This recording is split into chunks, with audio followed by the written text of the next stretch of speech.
कृपया हमारे लिए प्रार्थना करें कि परमेश्वर हमें अपनी कलीसिया दे ताकि हजारों लोग वहां बैठकर परमेश्वर के वचन को सुन पाए। हम इस समय एक छोटी सी जगह पर हैं और भविष्य में एक बड़ी जगह लेना चाहते हैं। यदि आप हमारी मदद करना चाहते हैं तो कृपया इस नंबर पर 9822170856 पर व्हाट्सएप करें। Please pray for us that God gives us our own church, so that thousands of people can sit there and listen to the Word of God. We are in a small place at the moment and want to purchase a bigger place in the future. If you want to help us, so please WhatsApp on 9822170886.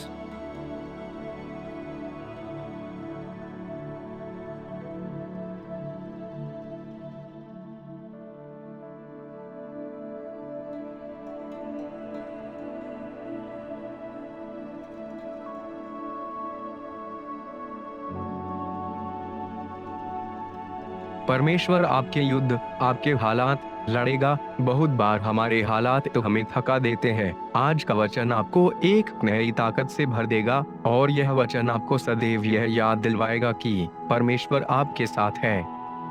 God will fight your war, your circumstances. Many times our circumstances make us tired. Today's word will fill you with a new strength and will always remind you that God is with you. तुम वहां पर चले जाना। इस लड़ाई में तुम्हें लड़ना न पड़ेगा, यहोवा आप तुम्हारे लिए लड़ेगा।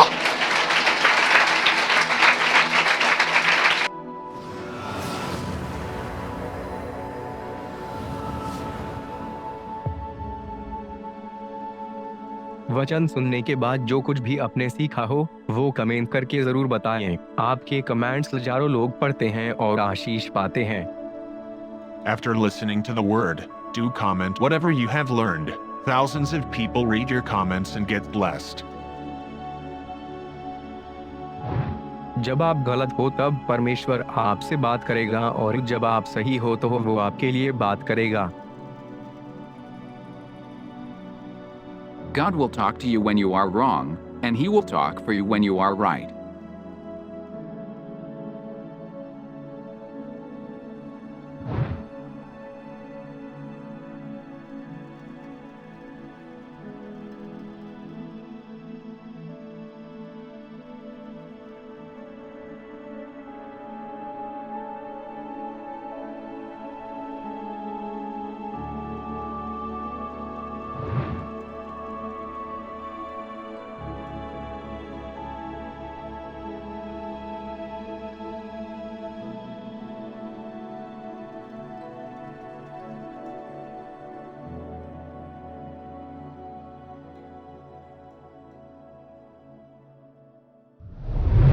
चलिए, मैं आज के वर्ड को स्टार्ट करने से पहले मैं कुछ आपको बताना चाहता हूं। मैं चाहता हूं आप सामने देखें।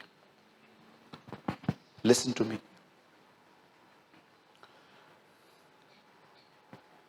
बाइबल की सबसे बड़ी किताब भजन संहिता है। 150 अध्याय लिखे हैं इसमें।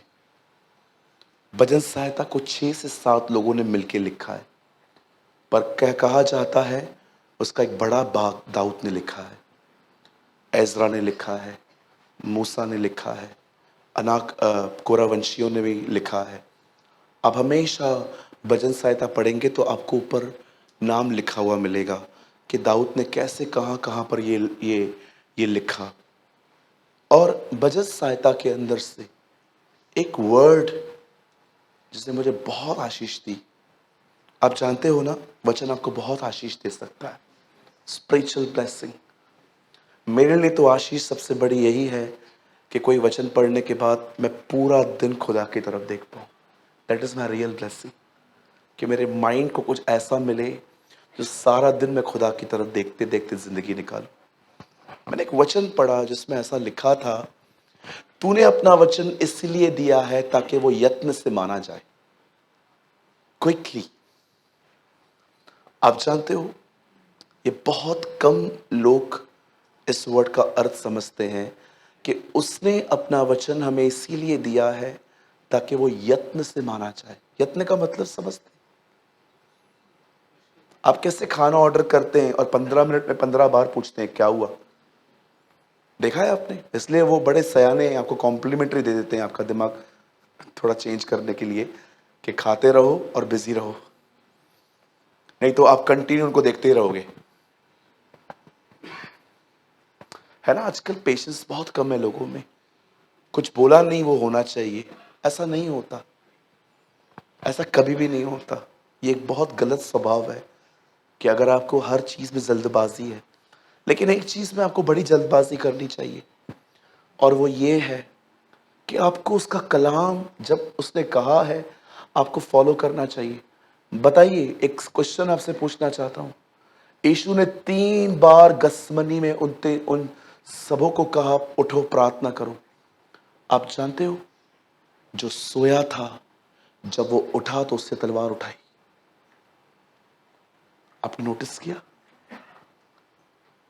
जो सोया था जब वो उठा तो उससे सबसे पहले तलवार उठा के कान काट दिया। सोने वाले लोग ऐसे ही करते हैं, वे तलवारें उठाते हैं। मनुष्य की सबसे बड़ी तलवार उसकी जुबान है। मैंने देखा जब प्रभु पतरस को बार बार कह रहा था, कल मैं पढ़ रहा था तो मैंने कहा प्रभु आपने कितनी बार उसे बोला उठो प्रार्थना करो, परीक्षा आ रही है पढ़ न जाओ, प्रार्थना करो बचने के लिए। यीशु ने ये नहीं कहा प्रार्थना करो कि परीक्षा ना आए, उसने कहा परीक्षा तो आ रही है, प्रार्थना करो कि तुम न पढ़ जाओ, परीक्षा तो आएगी ही आएगी। आखिर उन्होंने कोई बात नहीं मानी उसकी, और जैसे उठे तलवार उठाई उन्होंने। यही होता है उन लोगों के साथ जो यत्न से उसकी आज्ञा नहीं मानते। उन्हें लगता है कि रविवार एक चर्च है।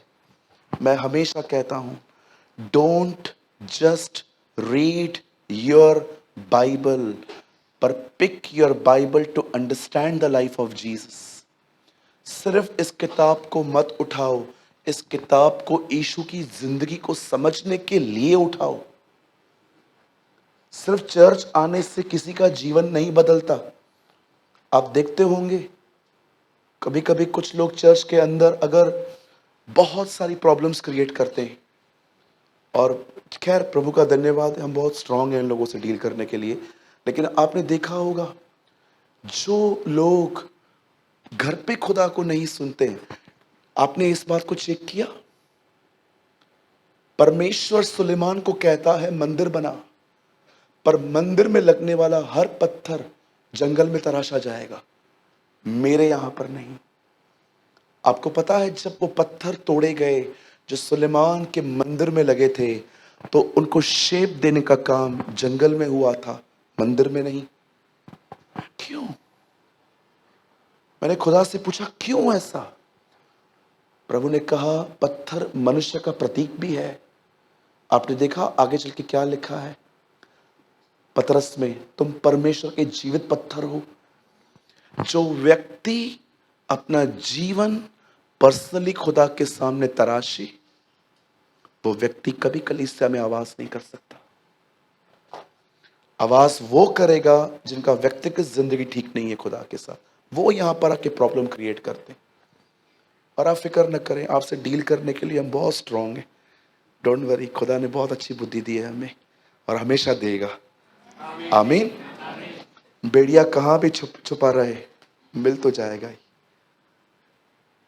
मुझे आज से बहुत साल पहले मेरे एक सीनियर पास्टर ने कहा था, हमेशा प्रार्थना कर कि प्रभु तुझे बेड़िया दिखाए, क्योंकि अगर तूने बेड़िए को रहने दिया, या तो वो बेड़ों को मारता जाएगा, या वो बेड़ों को बेड़ियों की तरह बनाता जाएगा। सो इसीलिए मैं आपको कहना चाहता हूं, कभी भी जो वचन आप सुनते हो यहां पर, आप देखिए अभी गुरुवार को भी बहुत अच्छे अच्छे लोग हमारे बीच में बैठे हैं, अच्छे अच्छे भाई लोग प्रीच कर रहे हैं। पीटर भाई प्रीच करते हैं, भाई दिनेश प्रीच करते हैं, अपन भाई प्रणीत का वर्ड सुन रहे हैं इन दिनों में, और अमेजिंग भाई चेतन की टेस्टिमनी आई है उस दिन। कल कितने लोग ब्लेस्ड हुए उनसे। आप जाके कमेंट्स पढ़ के देखो, नीचे जाके क्या क्या लोग लिख रहे हैं उनको, बाप रे आप ऐसे थे, खुदा ने आपको कितना निकाला, ब्लेस किया। मैं आपको इनकरेज करता हूं, आप आज घर जाएं, भैया की टेस्टिमनी सुनो, आपको पता चलेगा कि कितना खुदा ने उनको बदला है। मैं तो प्रभु को धन्यवाद देता हूँ कि बदल गए वो भाई। अगर वो ऐसे ही होते और इधर आके बैठते तो 3-4 बॉटल तो उधर से ही मेरे ऊपर फेंकते। ए इधर आ रे, इधर आ, इधर आ, इधर आ। क्या बोला तू, क्या बोला? लेकिन आपने देखा कितना परमेश्वर ने इनको चेंज किया है। और मैंने तो डिसाइड किया है अब आने वाले हर हफ्ते में हम चर्च के लोगों की टेस्टिमनी वहां डालेंगे ताकि लोग ब्लेस्ड हों। उसने अपना वचन इसलिए दिया ताकि उसे यत्न से माना जाए। आपने देखा जब अ, आपने इस बात को देखा जब स्वर्गदूत अ, लूत से मिलने आते हैं और कहते हैं लूत यहां से बाहर आ, ये नगर नाश होने वाला है, यहां पर अननेचुरल सेक्स हो रहा है।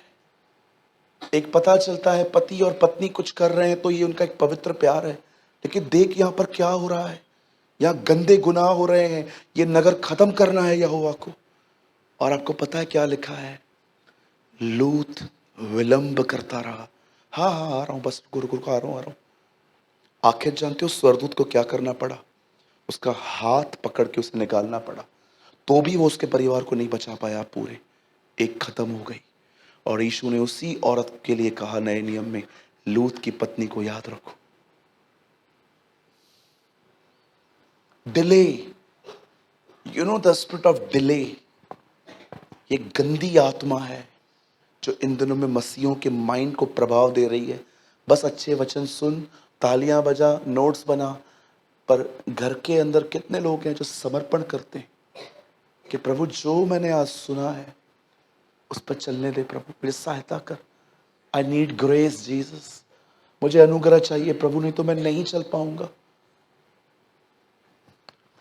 और आपसे एक और विनती है, अगर आप यहाँ पर सोने के लिए आते हैं तो कृपया चर्च ना आए, घर पे सोएं। बेटर, वहां पर अच्छी नींद मिलेगी। उल्टा पलंग पे सोना, यहाँ पर आके क्यों सोता है भाई? बोलो अपने बाजू वाले को, हम यहाँ सोने नहीं आए। हाँ, अगर आपको सोना है तो मैं आपको टोन ताना नहीं मार रहा हूँ, आपको घर पे अच्छे से सोने को मिलेगा। इधर क्यों आके सोना? हाँ जी, हाँ किसी को सीट भी मिल जाएगी। करेक्ट। मैं लास्ट संडे की बात बता रहा हूँ, एक भाई यहाँ सोए थे।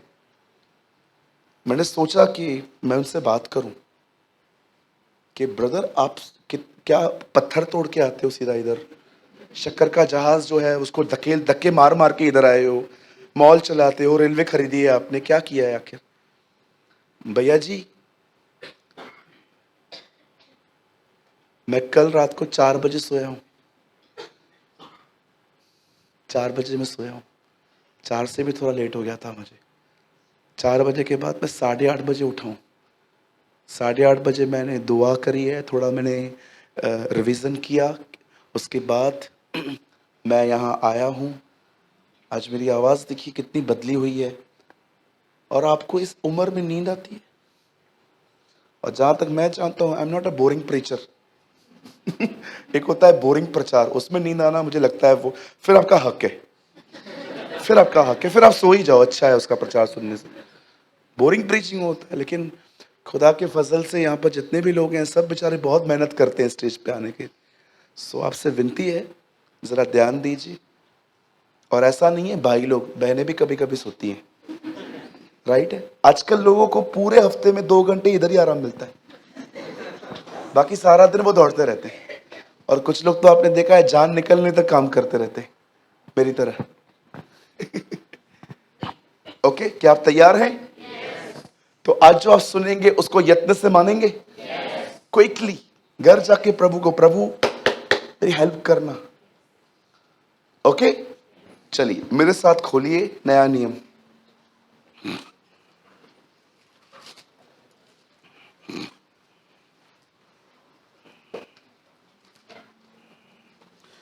आई एम सो सॉरी, नया नहीं, पुराना नियम। I am sorry. भजन संहिता,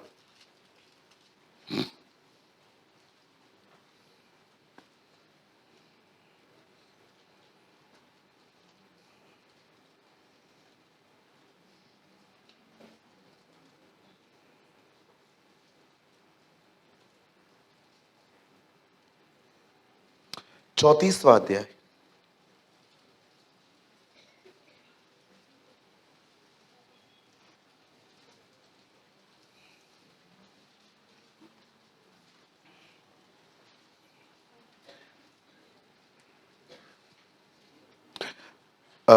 भैया आप लगाइए 34 का 19वां वचन। I love this word.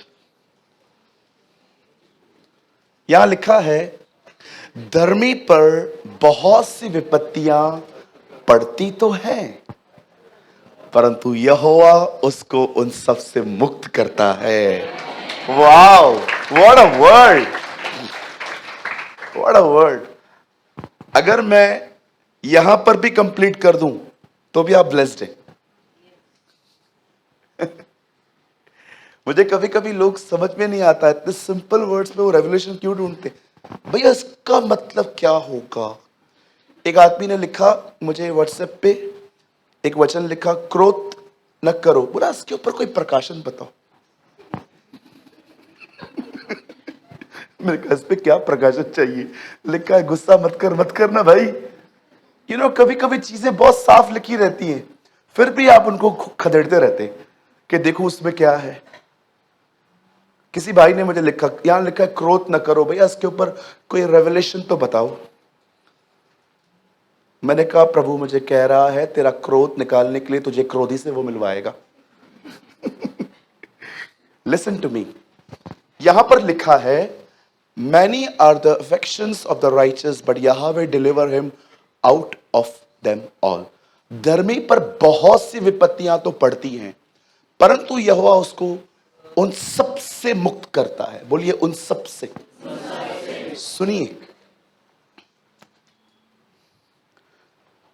कुछ लोग कहते हैं कि अगर आप प्रभु में हो तो आप पे कभी तकलीफ नहीं आएगी। मुझे एक सिंगल स्क्रिप्चर दिखा दीजिए पूरे न्यू टेस्टामेंट में जहां पर यह लिखा है। कितने अजीब बात है ना, एक आदमी धर्मी भी है तो भी विपत्तियों का सामना कर रहा है। अरे धर्मी तो हूं मैं, तो फिर क्यों। आप जानते हो आजकल बहुत लोग कहते हैं कि धर्मी पर कभी प्रॉब्लम नहीं आ सकता। मैं आपको चैलेंज करता हूं, मुझे न्यू टेस्टामेंट में से कुछ दिखाइए जहां पर लिखा है कि मसीहों के पीछे कभी प्रॉब्लम्स नहीं आती। मैं एक परिवार के बारे में आपको बताता हूं जिनसे मैं बाहर मिला, वो मेरे सभा में आए थे। मैं आपको बताता हूं उन्होंने चर्च जाना बंद कर दिया है, लेकिन वो मेरी सभा में आए थे और मैंने उनको जोड़ा किसी के साथ। मैंने उनसे पूछा क्या बात है, आप चर्च क्यों नहीं जाते। उस बहन का कहना है कि जब मैं प्रभु में आई तो मैं प्रेग्नेंट थी, और प्रेग्नेंट होने के बाद कुछ समय के बाद मेरा बच्चा मर गया। चर्च आके ऐसा क्यों हुआ, चर्च से पहले क्यों नहीं हुआ। आपको पता है यह एक गलत गॉस्पेल प्रीच करने का नतीजा है, जहां पर लोगों को सिर्फ यह बताया जाता है कि खुदा तुम्हें सब कुछ देने आया, पर हम कभी उनको यह नहीं बताते कि तकलीफें आती हैं जिंदगी में। कुछ लोग सोचते हैं अगर आप मसीह बन गए तो मतलब आप एक एंजल से बन गए, बस अब आपको कभी कुछ भी फेस करना नहीं पड़ेगा। शायद आप थोड़ा पीछे जाइए, क्योंकि आप में से बहुत लोग आजकल के मॉडर्न प्रीचर से इंस्पायर्ड हैं, लेकिन उस सेंट से नहीं जो 17वीं और 16वीं सदी में प्रचार करते थे। आप जाइए, थोड़ा थोड़ा सर्च कीजिए, खुद स्टडी कीजिए। हो सकता है आप में से, क्योंकि देखिए चर्च तो आप 2 घंटा आते हैं, 6 दिन आप यूट्यूब पे पता नहीं किसको सुनते हैं जो आपके ब्रेन को वॉश करते हैं कि मसीह जीवन जो है वो बड़ा आरामदायक जीवन है। एसी चलाओ, कोल्ड ड्रिंक पियो, मैच देखो, ओ प्रभु तुम्हें एंजॉय करने के लिए देने कर आया। पर मैं आपको बताना चाहता हूं ये मसीह जीवन का सही चित्र नहीं है। अगर कोई व्यक्ति ये कहता है प्रभु तुम्हें आशीष देने आया, मैं उसके खिलाफ नहीं हूं, पर मैं आपको बताना चाहता हूं वो एक इम्बैलेंस व्यक्ति है। वो आपको जिंदगी का दूसरा सिक्का नहीं दिखा रहा। यीशु ने सिक्के को देखकर सिर्फ ये नहीं कहा ये केसर का है, उसने कहा जो केसर का है वो केसर को दो, पर जो खुदा का है वो खुदा को भी दो। जिंदगी में सिर्फ एक ही पहलू नहीं होता।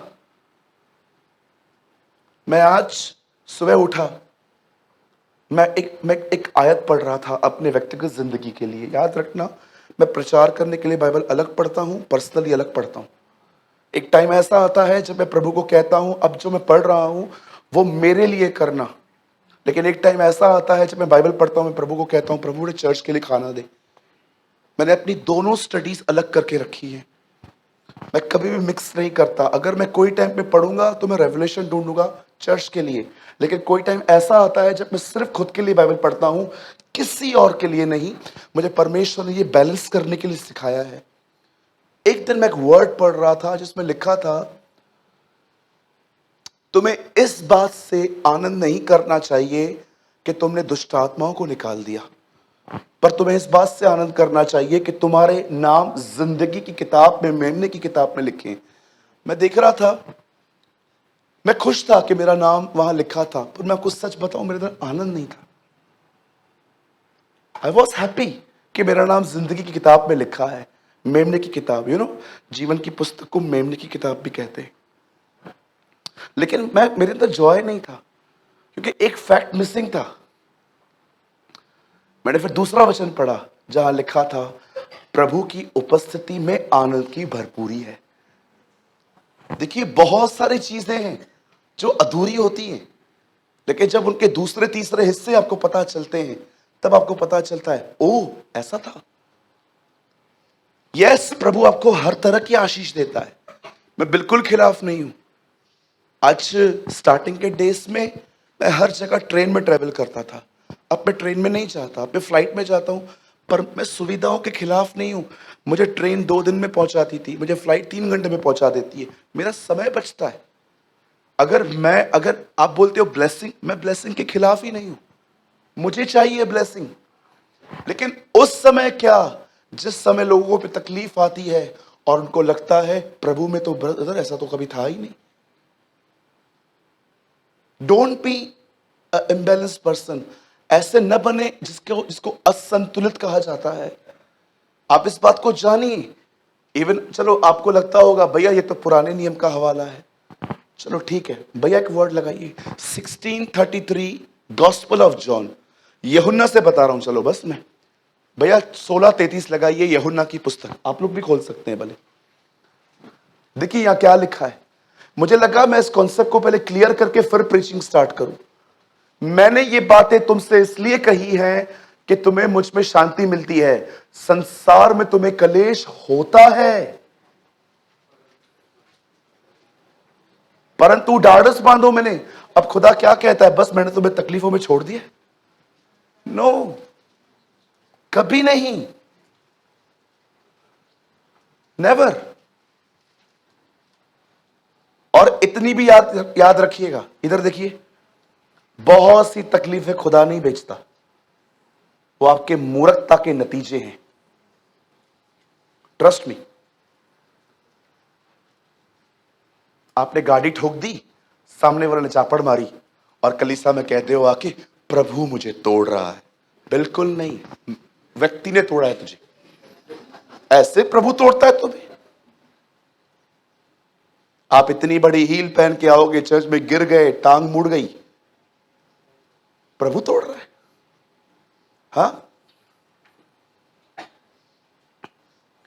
एक पास्टर ने एक बहन को कहा चर्च में गवाही दो। वो बहन शर्माने लगी, मैं गवाही नहीं दे सकती, मैं बड़ी सुशील हूं, हम गुंडे हैं जैसे, मैं बड़ी कोमल हूं, मैं बोलती भी नहीं। पास्टर को लगा चलो सच्ची में ये ज्यादा बोलती नहीं। एक दिन पास्टर साहब उसके घर से गुजर रहे थे, ओ जो पति को गालियां दे रही थी, ऐसी ऐसी गालियां जो पास्टर ने कभी नहीं सुनी थी। पास्टर उनके घर गया, उसने बोला सुशील औरत बाहर तो आ, गवाही नहीं दे रही थी। नहीं पास्टर, एक्चुअली मेरे मन में कुछ भी नहीं है, मेरे मन में कुछ भी नहीं है, मैं ऐसे बोलती जरूर हूं, मैं बाहर से ऐसी हूं। पास्टर ने बोला तू बाहर से ऐसी है, तू अंदर से कैसी होगी? कभी कभी लोग है ना बड़े डिफरेंट फॉर्म में जिंदगी जीते हैं, वेरी डिसेंट इन चर्च। सबसे पहले इस कॉन्सेप्ट में क्लियर हो जाओ, खुदा के कलाम में कहां नहीं लिखा है कि एक क्रिश्चियन पर, एक मसीह व्यक्ति पर प्रॉब्लम्स नहीं आती हैं। बाइबल बताती है आती है, लेकिन यहां फुल स्टॉप नहीं है। वहां पर भी लिखा है वो तुम्हें छुड़ाता है, यहां पर भी लिखा है यीशु तुम्हें शांति देता है। आमीन। आइए हम स्टार्ट करेंगे, अभी स्टार्ट नहीं हुआ है, और 2 मिनट चाहिए फिर हम प्रीचिंग स्टार्ट करेंगे। बहुत सारी तकलीफें आप पे खुदा नहीं भेजता। बोलो मैं ले आता हूं। हाँ, आप एक काम करो, यहां से जाओगे ना, आइसक्रीम लो 1 किलो। कितना? देखा है? उनको बोलो फैमिली पैक दो, वो आपको देंगे। पहले पूछेंगे फैमिली है कि नहीं। उनको बोलो फैमिली पैक दो, इतना बड़ा पैक देंगे। ठीक है, खाना स्टार्ट करो। अगले दिन आपका नोस या तो आपका गला गया, क्या बोलोगे? प्रभु मुझे तोड़ रहा है। प्रभु बोलेगा मैं कुछ किया भी नहीं। बहुत लोग है ना अपनी मूर्खताओं के कारण फंसते हैं।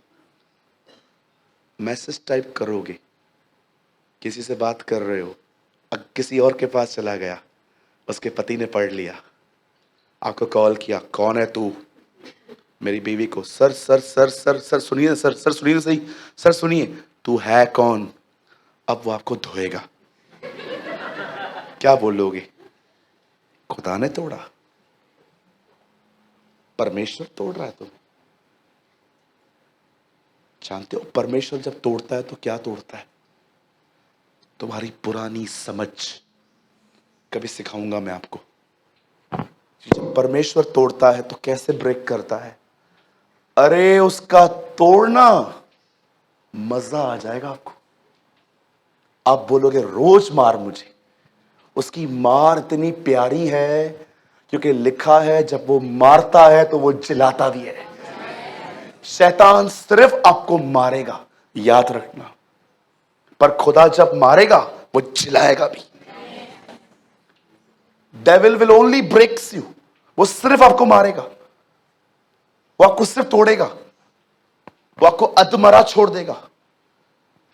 लेकिन याद रखना जब परमेश्वर आपको मारे, पौल कहता है यदि हम उसके साथ मर गए हैं तो हम उसके साथ जिएंगे भी। ओ जब उसकी मार होती है ना, प्यार भरी मार होती है, आपको इतना मजा आएगा, आप ना आपके अंदर खुशी के आंसू बहेंगे उसके व्यवहार को देखकर कि कितना पुत्र की तरह व्यवहार किया है उसने मुझसे। मुझे इन चीजों को सिखाने के लिए ना 2-2, 3-3 घंटे चाहिए, क्योंकि ये ऐसे कॉन्सेप्ट हैं जो मैं टच करके छोड़ देता हूं। लेकिन ट्रस्ट में जब परमेश्वर आपको तोड़ता है ना, उस तोड़ने में भी आनंद होता है। आपको वो ऐसा नहीं छोड़ देगा जिसे आजकल लोग दिखते हैं, ओ मेरे को खुदा तोड़ रहा है ये वो। सो सॉरी सर, ये खुदा नहीं है। मानवीय कामों को खुदा का काम कहना बंद कर दे। There is a difference between good and godly. अब चलो स्टार्ट करते हैं। खुदा अगर देखता है हम पर प्रॉब्लम्स आती हैं, देखो हमें क्या करना चाहिए उस समय। आप जानते हो कलाम पाक कहता है विपत्तियों को आते यहोशापात देखकर डर गया था। क्यों डरा वो? उसके डरने का एक कारण था, वो इज़राइल का नहीं, वो यहूदा का राजा था। आप सभी जानते होंगे परमेश्वर ने 12 ट्राइब्स को कनान में रखा था, पर आपको पता है एक ट्राइब अलग रहता था। आप हमेशा पढ़ोगे यहोशापात, और उन दिनों में एक राजा सिर्फ एक ट्राइब का था, बाकी सारे 11 गोत्र अलग राजा के हाथ में थे।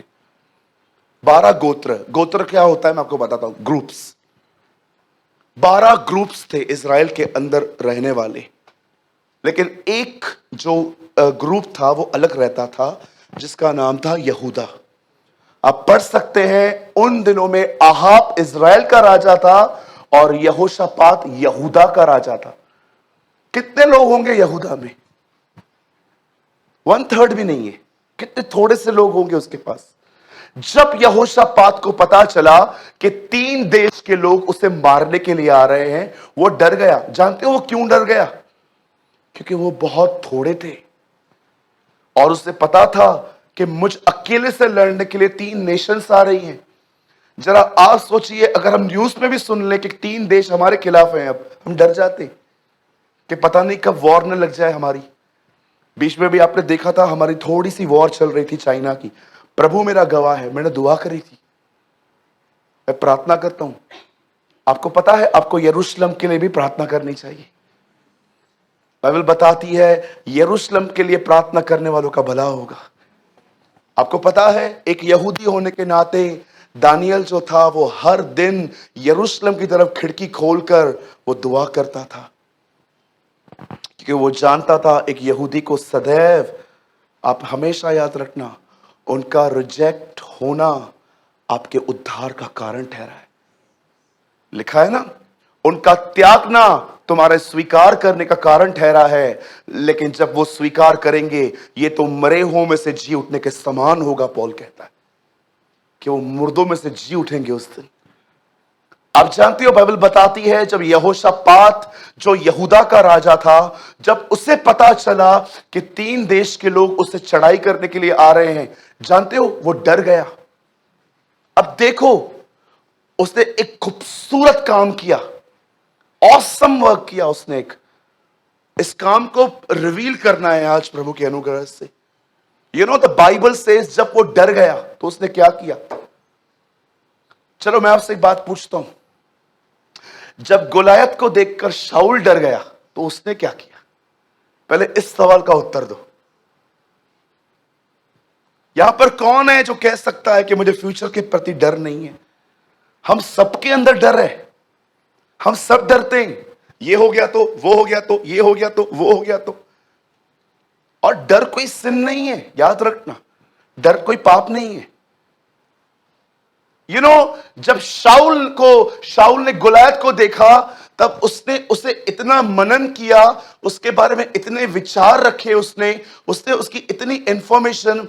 मुझे कभी कभी समझ में नहीं आता शत्रु की इंफॉर्मेशन आप लोग इतना क्यों रखते हो? ये तो आपको कमजोर कर देगी। अरे बाइबल बताती है मेरे लोग मेरा ज्ञान न रखने के कारण नाश होते हैं। उनको सब कुछ पता है लेकिन उनको मेरा ज्ञान नहीं है। यहां देखिए, तू व्यभिचार न कर, हत्या न कर, झूठी गवाही न दे, चोरी न कर, पड़ोसी की पत्नी को बुरी नजर से मत देख, कसम मत खा, ये मत कर, वो मत कर। ये प्रभु का वचन, ये प्रचार थोड़ी है, ये तो भले और बुरे का नॉलेज है। क्या कहती है बाइबल? तू भले और बुरे के ज्ञान के वृक्ष में से मत खाना। आप देखिए बहुतों को पवित्रता और पाप की पहचान है। जीसस किधर है? Where is Lord? मैं 2 घंटे एक मीटिंग में बैठा रहा, 15 आज्ञाएं प्रचार की एक पास्टर जी ने। व्यभिचार न करना, हत्या न करना, झूठ मत बोलना, झूठी गवाही मत देना, शपथ मत खाना, चिंता न करना। मुझे प्रभु ने कहा, देख रहा है इस व्यक्ति को? मैंने कहा हाँ प्रभु, ये भले और बुरे के ज्ञान के वृक्ष में से खिला रहा है। मैंने कहा प्रभु तू क्या बोलना चाहता है? वो वहां से प्रचार कर रहे थे, यहां पर बैठे बैठे मैं कुछ खुदा से सुन रहा था बैठ के। और मुझे प्रभु ने कहा तुझे पता है, तो अगर तू अपने कलीसिया में सिर्फ यही बताएगा क्या सही क्या गलत है, तेरी कलीसिया खत्म हो जाएगी। तो प्रभु आप क्या बोलना चाहते? मेरे लोगों को मेरा ज्ञान दे, मैं कौन हूं। तो प्रभु क्या मैं लोगों को बुराई और पाप के बारे में न बताऊं? बिल्कुल बता, लेकिन उन्हें यह भी बता उनका छुड़ाने वाला कौन है, उनको आजाद करने वाला कौन है। ओ अब मैं समझा, जीवन का वृक्ष खुदा खुद है, वो जीवन का वृक्ष है। ईश्वर ने कहा जीवन मैं हूं, I am the bread of life. सिर्फ किसी को पापी बोलने से या पाप दिखाने से वो आजाद नहीं होता। जब उस राजा को पता चला कि 3 देश के लोग उसे मारने आ रहे हैं, वो डर गया। लेकिन जानते हो, जब शाऊल ने गुलायत को देखा था, वो भी डर गया था। जानते हो डर रखने का नतीजा क्या आता है? अगर आपने कंटिन्यू डर रखा, उसका नतीजा क्या आएगा? आपका मन कच्चा हो जाएगा, आप हार जाओगे। डर डर डरना पाप नहीं है, डर में चलना पाप है। आप डर गए, ये प्रॉब्लम नहीं है। मैं हमेशा एग्जांपल देता हूं, अगर इस हॉल में सांप आ जाए और बिल्कुल बहनों के बीच में आ जाए, क्योंकि वो हमेशा हवा को बहकाने आता है, तो मैं आपसे पूछना चाहता हूं, कितनी बहनें हैं जैसे सांप आपके बाजू से गुजर रहा है और आप बैठी रहेंगी? आमीन, बोलिए बोलिए। अरे एक दिन चलती हुई सभा में इतना चूहा वहां आया था, सब उठ के खड़ चली गई। ये लंडड़ो इतरो हो, कुछ कर भी नहीं पाएगा वो आपको बेचारा। इतना सा चूहा आया था हमारे कलीसिया में, वो लास्ट लाइन में एक्चुअली इसके अंदर से निकला था, हमारे स्टेज के अंदर से निकल के किधर जा रहा था बेचारा, काम था उसको, वो किधर जा रहा था। तो ऐसे ही उसने सोचा बहनों से मिलता जाऊं, तो हाँ, ये बड़ा अनुग्रह रहा है प्रभु का हम पर कि वो यहां से नहीं निकला। वो भी देखता है कि परेशान कौन करता है अधिक। नहीं नहीं, हमारी बहनें बहुत अच्छी हैं, मैं यहाँ की बहनों की बात ही नहीं कर रहा हूं मैं। ओके, तो वहां से निकला चूहा, निकलने पर आपकी ऐसी हालत हो जाती है। जरा सोचो यहां से अजगर निकले तो। मैं आपको सच कहता हूं, आप कलीसिया बदल दोगे। आप बोलोगे इस कलीसिया में मत जाना, ये कलीसिया में अजगर है। तो अभी मुझे बताइए, या चलो यार एक बात सोचो, अगर हमारे कलीसिया में शेर आ जाए तो, वो बड़ा वाला, लाटो वाला, वो बड़ा जो शेर होता है, इसकी मुंडी इतनी और बाल इतने बड़े होते हैं, वो आ जाए और पीछे से आए, पीछे से, बिल्कुल पीछे से, क्या करेंगे आप? पिता मैं धन्यवाद करता हूं यीशु मसीह के नाम से, प्रभु बड़े बड़े अनुग्रहकारी और दयालु परमेश्वर ऐसे आगे भेज। अरे डर स्वाभाविक है। मुझे आज भी याद है, मैंने एक न्यूज पढ़ी थी, एक बच्चा लिफ्ट में अटक गया, रोते रोते मर गया। वो सालों पहले की बात है, एनबीटी में आया था कि एक लड़का था जो लिफ्ट में अटक गया, लाइट बंद हो गई और ऐसी जगह पे अटका, उसकी कोई पुकार पहुंच ही नहीं रही थी। इतना डर गया वो बेचारा, मर गया, हार्ट फेल हो गया उसका। डर आना पाप नहीं होता, फियर आना इज नॉट अ सिन। अगर आप उसमें जितना चलोगे ना, वो आपको उतना डैमेज करता जाएगा। इसीलिए आप देखते रहोगे कुछ लोग हैं ना, जब रिश्ते बनाने से भी डरते हैं। मैंने कितने लोगों को देखा है, आप उनसे कभी फ्री नहीं हो सकते, नेवर। आप कभी उनके सामने फ्री हो ही नहीं सकते। आप उनको हेलो बोलने आओगे, वो हेलो ही बोलने वाले, वो आपसे नहीं पूछेंगे हाउ आर यू। जानते हो क्यों? बिकॉज वो इनसिक्योर हैं।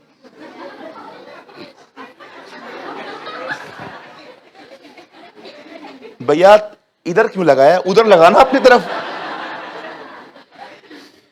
ये सच में दोनों है ना, तुम लोग मिलो आज, तुम लोग क्यों अंदर से मैं हाथ निकाल के कुछ निकालूंगा। ये सब उधर लगाने का, इधर नहीं, इधर जीसस का फोटो लगा। लिसन टू मी, यहां देखिए, डर आना प्रॉब्लम नहीं है। आप डर गए, स्वाभाविक है। कलाम पाक कहता है डर में चलो मत। शाऊल ने हर दिन, आपको पता है ना, हर दिन वो कैंप से निकलता था ऐसा, ये देखिए ये कैंप है और मैं गुलायत हूं, मैं हूं नहीं। ओके, ये देखो मैं निकलता था। शाऊल रोज उसे देखता था, हर दिन उसको मेडिटेट करता था, मनन करता था। वो से हर दिन मनन करता था, सोच सोच के वो कमजोर व्यक्ति हो गया था। जितना आप डर में चलोगे उतना डर आपको डैमेज कर देगा। लेकिन यहोशापात उनमें से नहीं था।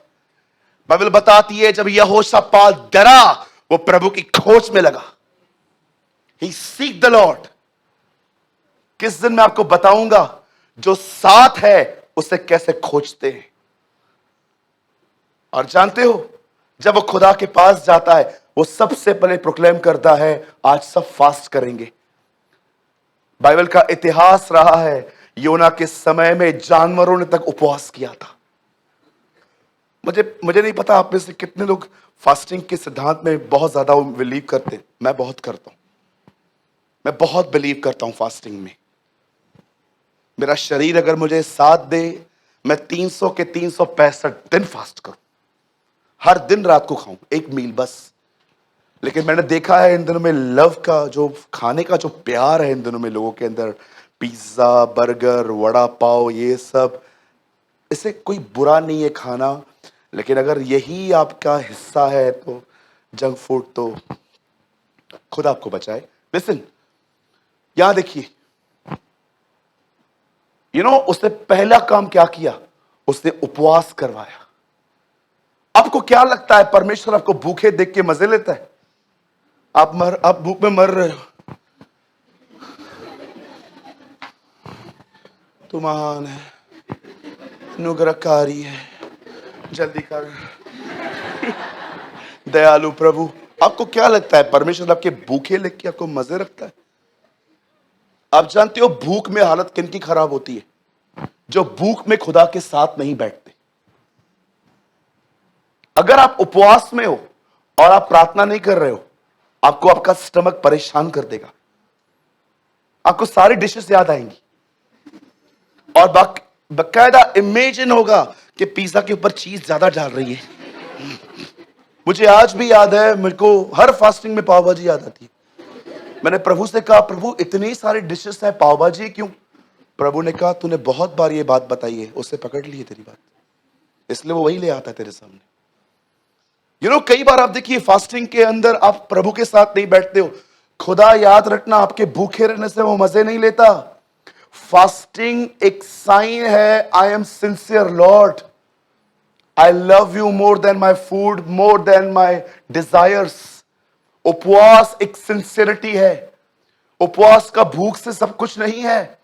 जब आप उपवास रखते हो ना, आप प्रभु को ये दिखाते हो, प्रभु देख, खाने जीने के लिए खाना जरूरी है, लेकिन आज वो मैंने त्यागा है तुझे दिखाने के लिए कि खाने से पहले तू जरूरी है। That's is a fasting Lord. ये उपवास होता है।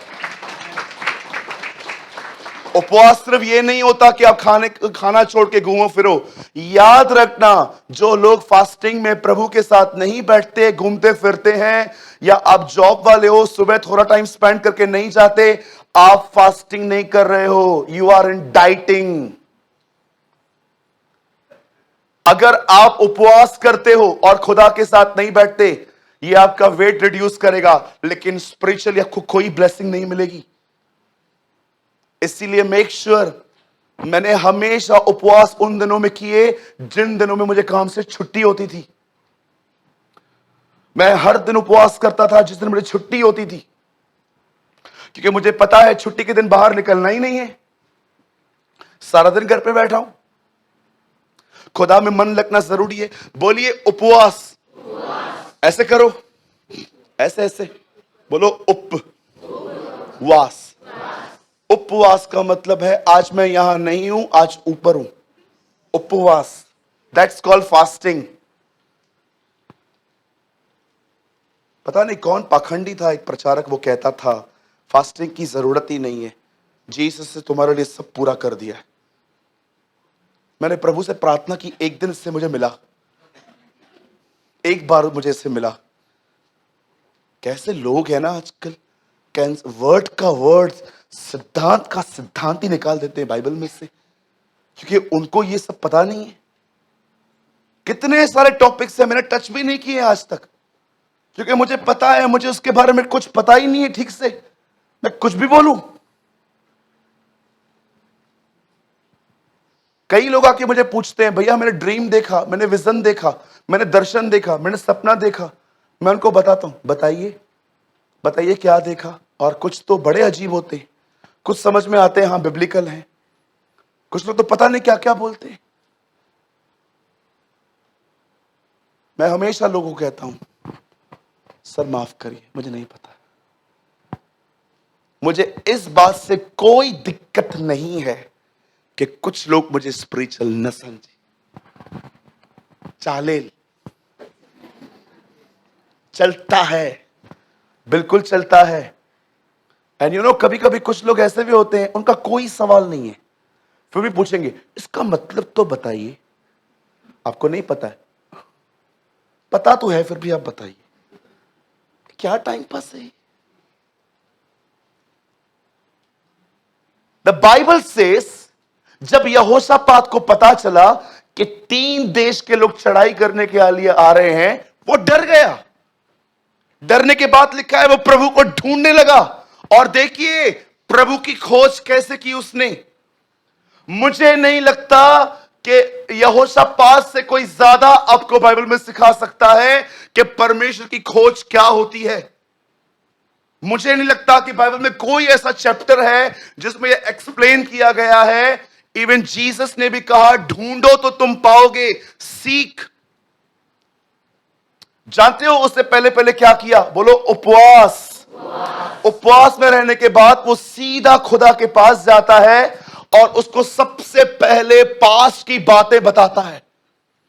क्या तू इब्राहिम का मित्र नहीं? क्या तुम दोनों दोस्त नहीं थे? क्या तू भूल गया है हम उसके ही वंशज हैं? कितने लोग हैं यहां पर, मुझे बताएं। कभी कभी आप दुआ में ये कहते हो, ऐ हमारे पितरों के परमेश्वर। मैं कई बार कहता हूं, the God of Abraham, Isaac and Jacob. सबसे पहले वो उसे बताता है। यहां देखिए सब, यहां देखिए सब, यहां देखिए सब, कोई ध्यान न भटकाए अपना। See how to seek the Lord. भजनकार कहता है जब तक यहोवा निकट है उसे खोजो। बेलीग्राम ने कहा ढूंढो उसे। आप जानते हो यहोशापात ने सबसे पहले उपवास किया। उपवास के बाद उसने परमेश्वर को याद करवाया इतिहास कैसा था। मैं आपसे पूछना चाहता हूं, कितने लोग हैं कि परमेश्वर के किए गए कामों की चर्चाएं करते हैं दुआओं में? प्रेरितों के काम 2 अध्याय में जब पवित्र आत्मा उतरता है, जानते हो लोग क्या कहते हैं? क्या ये हमारी ही जाति में बात नहीं करता? क्या ये हमारी भाषा में बात नहीं कर रहे? क्या हम इनके मुंह से परमेश्वर के बड़े बड़े कामों की चर्चा नहीं सुनते? आप जानते हो कलाम पाक कहता है जब पवित्र आत्मा उतरा तब प्रेरितों ने, चेलों ने उसके कामों का प्रचार किया। दाऊद बार बार कहता है मैं तेरे कामों का वर्णन करूंगा। कितने लोग हैं मुझे बताइए, जब आप दुआओं में रहते हैं, आप एक अच्छी लंबी दुआ करना चाहते हैं, खुदा के साथ समय बिताना चाहते हैं, कितने लोग हैं जो उससे कहते हैं तू वही सारा का खुदा है जिसने उसको बेटा दिया, तू वही इसहाक का खुदा है जिसने उसको बंजर जमीन में जोता बोया, तू वही है जिसने मूसा के द्वारा लाल समुंदर 2 भाग कर दिए, तू वही है जिसने दानियल को सिंहों की मांस से निकाला, तू वही है जो शद्रक मेशक की आग में उतरा, तू वही है जिसने एलिया के कहने पे आग बरसाई, तू वही है धार्मिकता का सूर्य जिसकी किरणों से इस्राएल चंगी हुई है। I praise the Lord always like this. क्या तू इब्राहिम का मित्र नहीं? क्या तू वही नहीं जिसने हमें, हमारे बाप दादाओं को वहां से बाहर निकाला? वो पास बोलने के बाद खुदा से कहता है अब देख ये लोग हमें फिर से मारने आ रहे हैं। उसके बाद वो अपना जिक्र करता है। वो कहता है न हमारे पास, मैसेज ट्रांसलेशन में लिखा गया है, न मुझे इनसे लड़ने की बुद्धि है न ताकत है। हिंदी में लिखा गया है हमें तो कुछ सूझता नहीं, हमें तो पता ही नहीं चलता। जानते हो सारी सिचुएशन बताने के बाद यहोशापात उसे क्या कहता है? लास्ट में वो कहता है तू देख रहा है हम कहां खड़े हैं? हैकल में खड़ा था वो, परमेश्वर के मंदिर के साथ प्रभु की वाचाएं बंधी थी। बोलता है देख ये वही जगह है जहां से आज से बहुत साल पहले सुलेमान तुझे कह के गया था कि जो दुआएं यहां से की जाए उन पे कान लगाना। देख हम वहीं खड़े हैं, हम तेरी प्रतिज्ञाओं पर खड़े हैं। हम तेरे प्रतिज्ञाओं पे, हम अपनी प्रतिज्ञाओं पे नहीं खड़े हैं। See how he seek the Lord. परमेश्वर को देखो वो कैसे खोज रहा है, अलग अलग तरीकों से, प्रतिज्ञाओं को लेके, पास की बातों को लेके, हर बात को लेके वो उसे खोज रहा था। और लास्ट में वो कहता है, सुन अब हमारी ये दिशा है, हम तो नहीं लड़ सकते। कितनी बड़ी बात है। एक शारीरिक व्यक्ति को हम कहें कि हमें मारने आ रहा है कोई, तो वो वजीर ढूंढेगा, प्यादे ढूंढेगा, सैनिक ढूंढेगा। पर इसकी देखो, लड़ाई की तैयारी इसकी कुछ अलग ही है। आपको क्या लगता है वो सिर्फ प्रभु को ढूंढ रहा है? यह एक आत्मिक व्यक्ति का तरीका है युद्ध लड़ने का। आज भी देखो, बहुत लोग लड़ने वाले बैठे हैं इधर हमारे बीच में, बहुत लोग होंगे। कितने लोग इस तरह लड़ते हैं अपनी लड़ाइयां, मुझे बताइए। सब बोलने के बाद वो कहता है, हमारे पास कोई बुद्धि भी नहीं है, ताकत भी नहीं है इन हालातों से लड़ने की। हम सिर्फ एक ही काम करेंगे, हमारी आंखें तेरी ओर लगी रहेंगी, हम तेरी ओर देखते रहेंगे। मेरे भाइयों, मेरी बहनों, ये खुदा का कलाम है जो रविवार की इस सभा में आज सुबह इस वचन को सुनने आए हैं। खुदा आपको देखता है और आज आपको वो कह रहा है, अपनी दृष्टि मुझ पे लगाना सीख। क्या रिजल्ट आया इस लड़ाई का? जानते हो, उन दिनों में कोई नबी नहीं था इस्राएल में। सदैव परमेश्वर नबियों के मुंह से ही बात करता था। लेकिन जब परमेश्वर ने देखा कि कोई नबी नहीं है, एक लड़का खड़ा था वहां पर, यंग लड़का, यहीजेल, उसके ऊपर पवित्र आत्मा उतरता है और वो खड़े होकर कहता है, हे यरूशलेम, हे यहूदा। आप पढ़ के देखो, वहां इस्राएल का नाम तक नहीं है, क्योंकि इस्राएल के ऊपर प्रॉब्लम आई ही नहीं थी। ये प्रॉब्लम यहूदा पे आई थी। छोटा नेशन था वो। हे यरूशलेम, हे यहूदा, हे राजा यहोशापात, तुम सब ध्यान दो। प्रभु यों कहता है, उस बड़ी भीड़ से मत डरो और कल उनका सामना करने को चले जाना। सीर की तौर तुम वहां पर चले जाना। इस लड़ाई में तुम्हें लड़ना न पड़ेगा, यहोवा आप तुम्हारे लिए लड़ेगा। God will fight for you। लेकिन तुम्हें एक काम करना पड़ेगा। अब उसके एक तरीके हैं।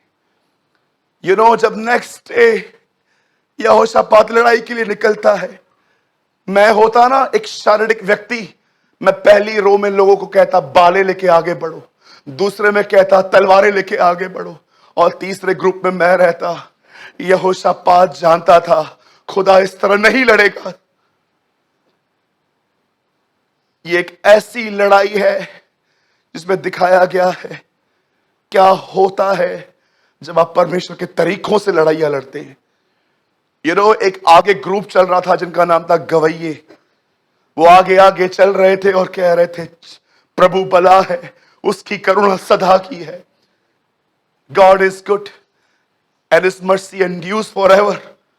वो गाते जा रहे थे, गाते जा रहे थे, गाते जा रहे थे, आगे बढ़ते जा रहे थे। एक ऐसा ग्रुप जो तलवार नहीं, हाथ पे तालियां बजा बजा के आगे बढ़ रहा। उनके हाथ में कुछ नहीं था, कोई तलवारें नहीं थी। मैं ऐसे इमेजिन कर रहा था उस दिन वो कैसे बड़े होंगे आगे। जानते हो कैसे बढ़ रहे थे? उनके हाथ में से तलवारें नहीं थी, ऐसे उठा के। मुझे ऐसा लग रहा था, यस, थैंक यू ब्रदर। वो ऐसे बढ़ रहे थे, यहोवा भला है, उसकी करुणा सदा की है। सिलास और पौलुस भी ऐसे ही गा रहे थे जेल में, प्रभु भला होगा। वो भी अपने इंस्ट्रूमेंट, वो इस तरह आगे बढ़ रहे थे। जानते हो स्तुति क्यों की जाती है? जब वो कुछ कह रहे थे, वो अपने खुदा को आगे रख रहे थे। प्रभु इब्राहिम को कहता है, मैं तेरी डाल हूं, डाल, मैं इस तरह तेरी डाल हूं। इससे पहले कि एक पत्थर तुझे लगे, उससे पहले वो मुझे लगेगा। मैं तेरी डाल हूं।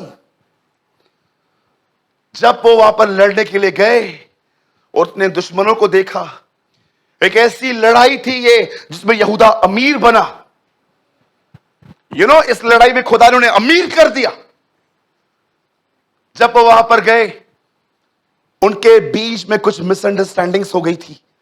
वो भड़क गए थे एक दूसरे के ऊपर और उन्होंने एक दूसरे के गले काट दिए थे। वो लड़ने गए थे, पूरी प्रजा वहां पर मरी पड़ी थी।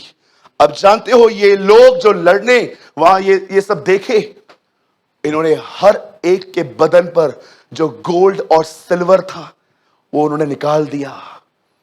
कलाम में पाक कहता है वो इस युद्ध में अमीर बने। आज मैं आपसे पूछना चाहता हूं, क्यों खुदा इस बंदे की लड़ाई में शामिल हुआ? जानते हो क्यों? क्योंकि उसने शामिल किया। वो इसीलिए शामिल हुआ। वो आपकी लड़ाइयों में शामिल क्यों नहीं होता? क्यों आपके दुश्मन आज भी आपके दुश्मन बने हुए हैं? वो आपके मित्र क्यों नहीं बनते? क्योंकि तुम उसे शामिल नहीं करते। खुदा उनकी तरह नहीं है जो बगैर बुलाए आपके युद्धों में शामिल होंगे। He is a most decent and amazing gentleman. वो जानता है वो विदाउट इनविटेशन कहां नहीं आता। इसीलिए बाइबल का पहला मिरेकल ऐसा रिकॉर्ड हुआ है काना नगर में। वहां लिखा है उसे न्योता मिला था, उसे इनवाइट किया गया था।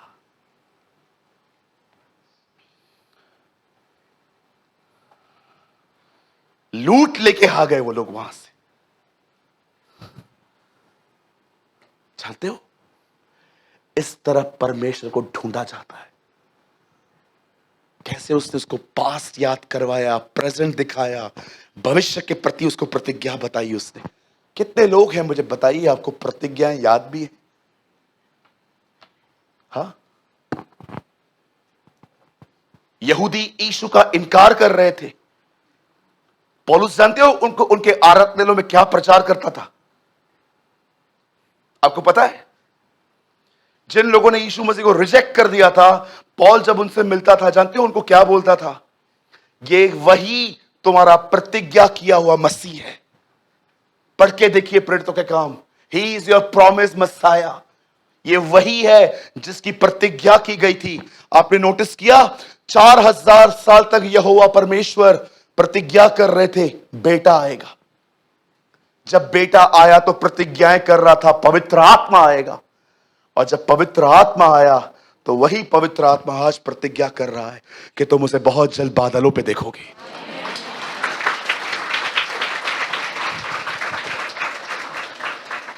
ये प्रतिज्ञा करते हैं, प्रतिज्ञा। पुराने लोगों की एक लास्ट रेवोल्यूशन बोल के मैं खत्म करना चाहता हूं। आपको पता है, पहले प्रतिज्ञा आई थी, व्यवस्था नहीं आई। पढ़िए 3:15 घर जाके उत्पत्ति। एक वंश में से एक पैदा होगा, तू उसकी एडी को तो डसेगा, ये ट्रू है, वो डैमेज तो होगा, लेकिन वो भी तुझे मार देगा। आपको पता है, पुराने नियम में सबसे पहले कानून नहीं, सबसे पहले प्रतिज्ञा आई। उसके बाद कुछ सालों के बाद 10 आज्ञाएं आई।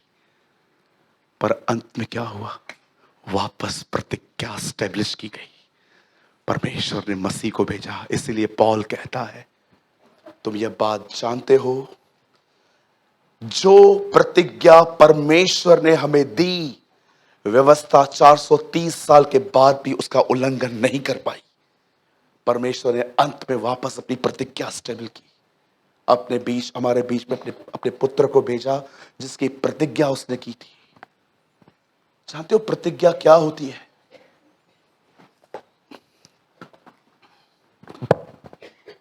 आप बहनों को बच्चा नहीं होता, आप खुदा के सामने जाके कहते हो, तेरे कलाम में लिखा है हन्ना बांचती, तेरे कलाम में लिखा है कि सारा बांचती, तेरे कलाम में लिखा है कि रिबेका बांचती, तूने सबकी कोख खोली, मैं भी तेरी बेटी हूं। इसे कहते हैं प्रतिज्ञा।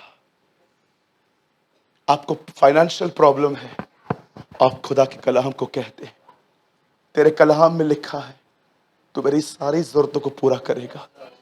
तेरे कलाम में लिखा है तू मेरी सारी आवश्यकताओं को पूरी करेगा, मेरे लिए पूरी कर।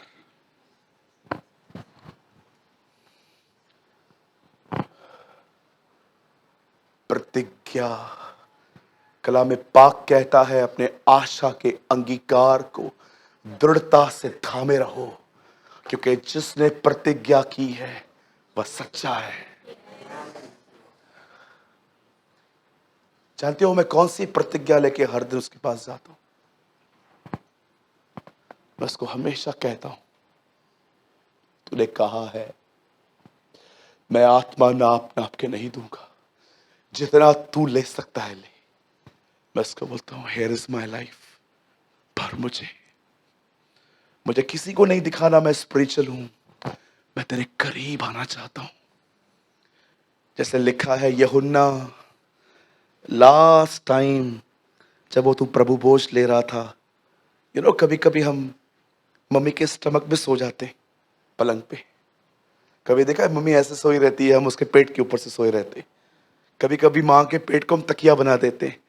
कभी कभी हम देखो घर पे रहते हैं तो ऐसे ही कहाँ भी बैठ जाते हैं, माँ सोएगी उसके पैर पे सो जाएंगे।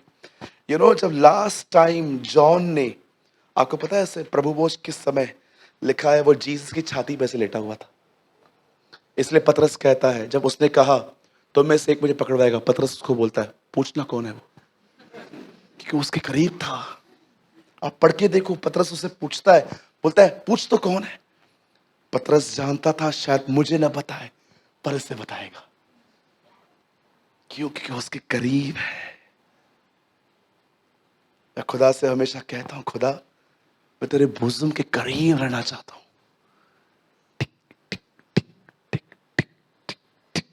वो धड़कन सुनना चाहता हूं, उद्धारकर्ता की धड़कन। मुझे अपने करीब आने दे। मैं प्रतिज्ञाओं को लेता हूं, क्योंकि बाइबल साफ कहती है वह अपने वचन का इनकार नहीं कर सकता। जब आप उसे ये कहोगे ना ये आपने लिखा है, क्योंकि आपने कहा जमीन टल जाएगी, आसमान टल जाएगा, परंतु मेरे मुंह से निकली गई कोई बात नहीं टलेगी। तो तूने कहा है ना, ये देख तेरे कलाम में लिखा गया है ऐसा, और बाइबल बताती है वह अपना इनकार नहीं कर सकता। वो कहेगा यस ये लिखा है और ये मुझे करना पड़ेगा, ये मुझे करना पड़ेगा। Come on, be mature. तू सब जानता है, ये बोलना बंद करके अब उसकी प्रतिज्ञाओं को प्रोक्लेम करना सीखो।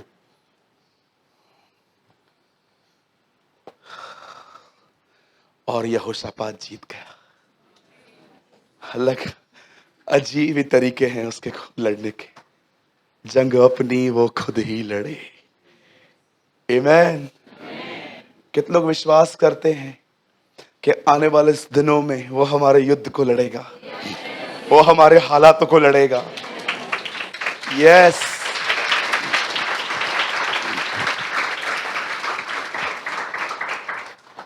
सोचा था छोटी मीटिंग लूंगा, लंबी हो गई। ये उसकी ताकत है जो देता है वो हमें। आमीन। मेरे भाइयों मेरी बहनों, अपने हालातों से लड़ना बंद कर दो। अपने हालातों के लिए दुआ करने के बाद उनके सामने खड़े हो जाओ। वह परमेश्वर जो यहोशापात के लिए लड़ा, वह खुदा हमारे लिए भी लड़ेगा। और याद रखिए, वो आपके लिए लोगों को नहीं हराएगा, वो आपके लिए आपके हालातों को हराएगा।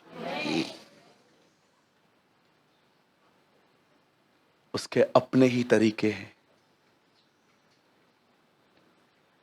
एक दिन किसी ने मुझे हर्ट किया, मैंने प्रभु से कहा प्रभु आपके वचन में लिखा है आप लड़ते हैं, इससे लड़िए। प्रभु ने कहा क्या करूं, टांग तोड़ूं, सर तोड़ूं, एक्सीडेंट करवाऊं इसका, यही चाहता है तो? मैंने कहा हाँ। नो सूरज, कभी ऐसे मत सोचा कर। जब मैं लड़ूंगा तो मेरी लड़ाई का रिजल्ट जानते क्या आएगा? वो बंदा तुझे आके सॉरी बोलेगा। मैं इस तरह लड़ूंगा। कभी मत समझना कि प्रभु आपके दुश्मनों की टांगे तोड़ेगा, फाइनेंशियल उनको प्रॉब्लम्स देगा, उनको बीमार करेगा। नेवर। ये आजकल के मसीह हैं जो ऐसी थर्ड क्लास और गंदी सोच रखते हैं, हाफ कन्वर्टेड, अधूरे विश्वासी जिनको कहा जाता है। आप ऐसे मत बनना। कोई टाइम था मेरे अंदर किसी के लिए हेट आ गई थी। मैंने प्रभु से ये तक कहा था, प्रभु उनको लेसन सिखाना, कितने खुश लगे पड़े हैं वो लोग मुझे सता के। प्रभु ने कहा नहीं बेटा, कभी भी नहीं, नेवर। मैं वैसे नहीं लड़ूंगा जैसे तू चाहता है। मैं आपको भी कहना चाहता हूं, आज भी जिनके वजह से आप सफर कर रहे हो ना लाइफ में, उनके लिए दुआ करो, उनका भला हो। आप देखना, जब आप दुआ करोगे ना, खुदा आपका भला करेगा, परमेश्वर आपको ब्लेस करेगा। क्यों करता है वो ऐसा? ऐसी दुआएं करने के लिए जानते हो वो क्यों कहता है? एक कारण से, ताकि उसकी जगह क्लियर बनी रहे। मुझे प्रभु ने एक दिन कहा था, मैं ये सब इसलिए करता हूं ताकि मेरा, अरे मैं रहूंगा तो हर जगह तुझे संभालूंगा ना। आमीन। बोलो यीशु मसीह की। कितने लोगों ने आज कुछ समझा? भैया कोई पिक्चर है जिसमें हम यहोशापात की विजय देख सकते हैं? अगर है तो लगा लेना। री, thank you brother, thank you. ये देखिए, ये लड़ने गए हैं, ये सब मरे हुए पड़े हैं। Thank you brother. राइट, ऐसा ही है। ये देखिए, आगे गवैये जा रहे हैं, बजाने वाले, और देखिए ये सब पीछे खड़े हैं लड़ने वाले। ये लड़ने वालों को हमेशा पीछे ही रखना चाहिए।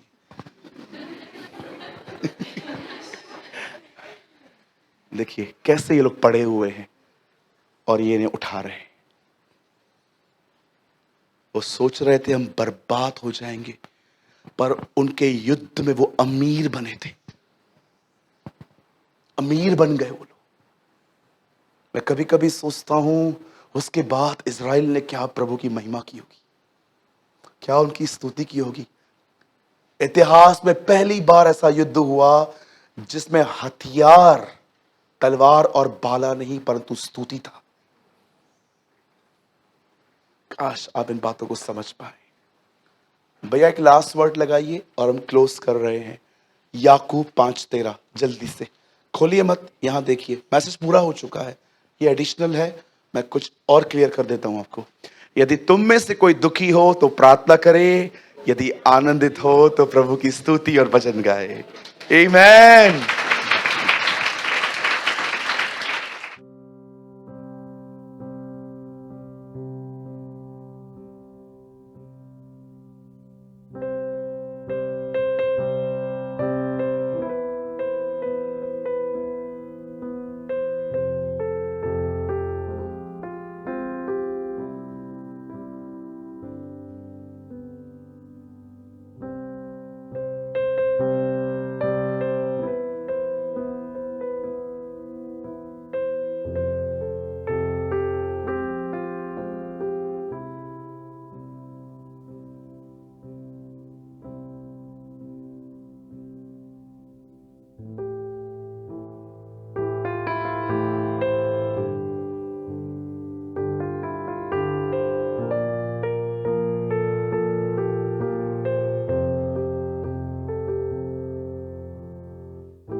अगर आपने आज के वचन से कुछ सीखा तो कमेंट बॉक्स में ज़रूर कमेंट करें। खुदा आप सबको बहुत बरकत दे। यीशु मसीह की जय।